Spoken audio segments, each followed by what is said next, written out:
Bonjour à tous, on vient de vivre aujourd'hui notre première journée Green Day d'Arter et j'ai avec moi ici Sylvie Perret-Amstutz, une de nos intervenantes d'Arter.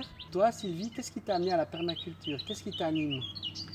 Il y a plusieurs facteurs qui m'ont amené à la permaculture. La première chose, c'était de me rendre compte en fait que pour la première fois dans l'histoire de l'humanité, un paysan ne peut plus transmettre son savoir à son fils, parce qu'il y a beaucoup de fermes qui mettent la clé sous la porte, et qu'à ce moment-là, c'était carrément des bibliothèques entières qui brûlaient à quelque part, parce que le savoir ne se transmet plus de père en fils.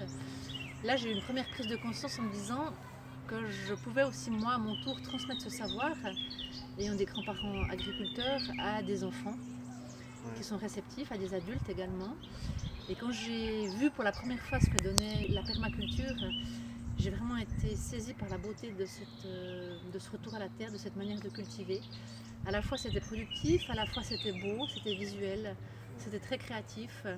Ça redonnait de la vie au sol et je me suis dit que c'était dans cette direction que j'avais envie d'aller.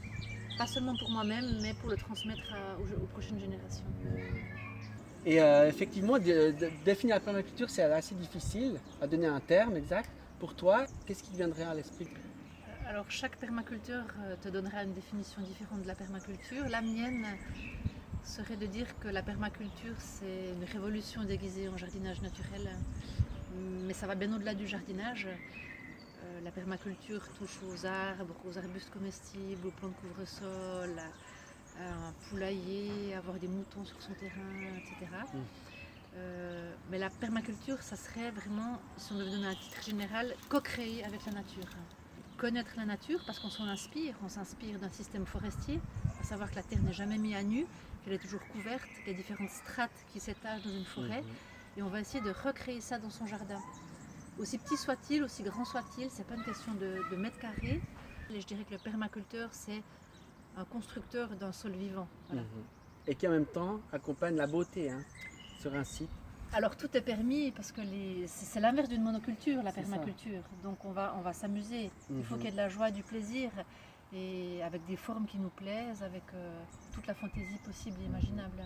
Et qu'est-ce que tu peux nous présenter comme avantage par rapport au jardinage traditionnel? Alors dans un jardin, on a des déchets naturels, il y a des feuilles mortes, il y a de la tonte, il y a la taille d'une haie, il y a des orties, il y a des feuilles de consoude à prendre par exemple.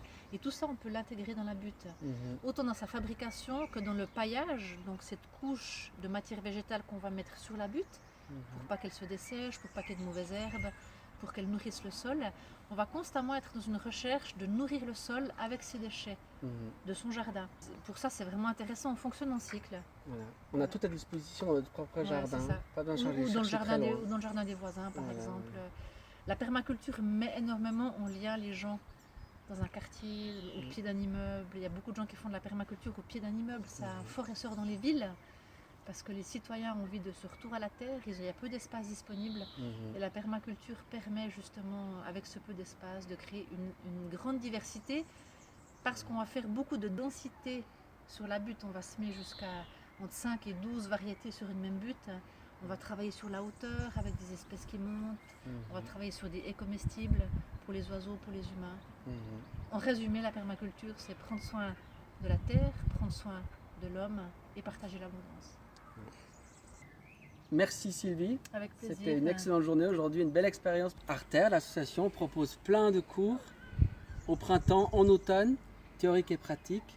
Comment planter, quels engrais verts, comment les fabriquer, la conservation des aliments, etc.